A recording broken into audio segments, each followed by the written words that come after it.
berlayar di Danau Toba menuju Pulau Malau. Hai guys, jadi kemarin itu ada peristiwa yang membuat masyarakat sekitar Danau Toba khususnya Samosir berduka karena ada 2 orang tenggelam di Danau Toba dan 1 selamat, 1 sudah menghadap Tuhan dan memang sudah dikuburkan. Nah, video ini diambil sekitar beberapa minggu yang lalu dan baru sempat aku edit ya kan, dan aku sharing ataupun untuk pertama kali berlayar ke Pulau Malau karena pulau ini cukup sakral dan mistis bagi masyarakat setempat, dan memang rasaku unik karena dia di tengah-tengah danau yang cukup dalam ya.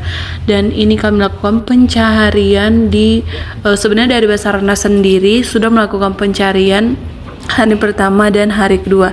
Nah, aku bersama tim ini di hari kedua, dan di hari kedua itu kan dari jam 7 pagi sampai sekitar jam 4, dan ini kami sesi keduanya setelah makan siang, dan inilah dia kondisinya.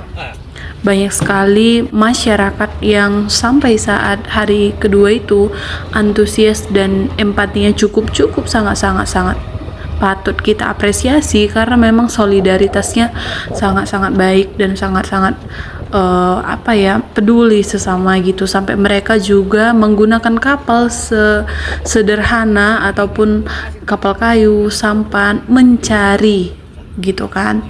Dan ini situasi ketika kita melakukan pencarian ketika sudah sampai di tengah-tengah danau, dan kalian tahu ini masyarakatnya tidak melihat cuaca yang panas terik dan air yang sudah bergelombang dan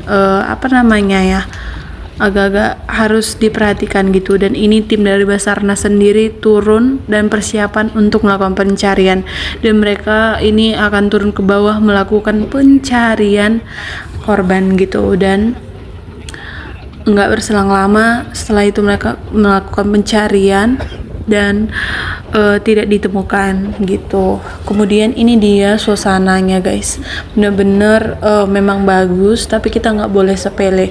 Dan pada hari kedua itu sudah ditemukan gitu sama warga setempat di Tigaras, itu tepat di Kabupaten Simalungun yang jaraknya itu cukup jauh.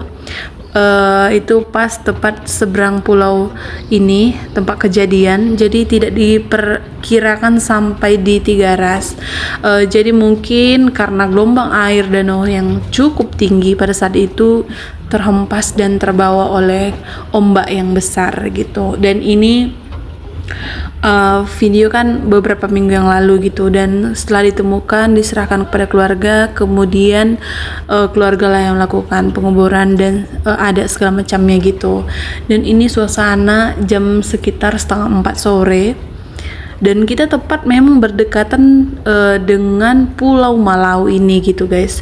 Pulau Malau ini kan salah satu pulau yang termasuk sakral atau mistis menurut para masyarakat setempat karena memang dia tepat di tengah-tengah danau, dan danaunya tengah-tengah yang kedalamnya cukup dalam gitu. Kemudian dulunya Pulau Malau ini adalah salah satu tempat spot yang terbaik dikunjungi turis-turis, tapi akhir-akhir ini sudah tidak ada lagi, dan memang tidak ada lagi di situ villa ataupun kayak resort atau cafe gitu. Dan dulu itu memang diakui masyarakat setempat ada, dan sekarang tidak ada lagi gitu. Dan memang tempat ini sakral yang harus juga tetap kita hormati apapun cerita dan adat istiadat masyarakat setempat.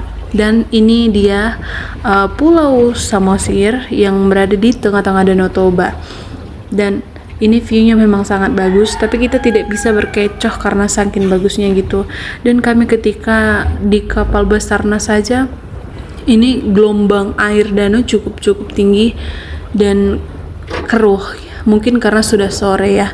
Dan inilah situasi ketika kami di tengah-tengah danau. Ini merupakan jadi pengalaman baru untukku ketika melakukan perjalanan di perairan Danau Toba untuk melakukan pencarian korban yang tenggelam di Danau Toba, dan ini suatu hal yang menjadi pelajaran untuk kita semua untuk tetap berhati-hati, jangan sepele, apalagi saat ini air danau itu apa namanya ya, gelombangnya itu lagi naik gitu, arus airnya, kemudian gelombangnya, kemudian angin sangat kencang gitu. Jadi kita tetap berhati-hati. Dan untuk para nelayan dan teman-teman yang berlayar ke Samosir, lihatlah cuaca. Kalau angin kencang, kalian harus mempertimbangkan. Tapi biasanya kalau untuk cuaca yang kurang mendukung, kemudian angin kencang, dari pihak kapal sendiri akan menghimbau agar ditunda. Seperti di Tiga Ras itu sering itu angin kencang, tapi dari pihak kapal sudah memberikan kebijakan untuk mengantisipasi terjadinya hal-hal yang tidak diinginkan dan tidak diharapkan gitu. Jadi tetap hati-hati dan tetap lihat situasi dan kondisi ketika melakukan perjalanan di danau gitu, baik wisatawan maupun para nelayan di Danau Toba gitu guys. Dan inilah situasi kondisi ketika Basarnas hampir sampai ke Desa Cinta Damai, Kabupaten Samosir. Ini punya cerita sendiri. Kalau biasanya kalau dia korban yang sudah udah menghadap Tuhan, dia akan kapal itu akan mengkeliling berputar 3 kali. Aku nggak tahu artinya, tapi itu beberapa kali ku perhatikan kalau yang sudah menghadap Tuhan itu dibawa melalui kapal.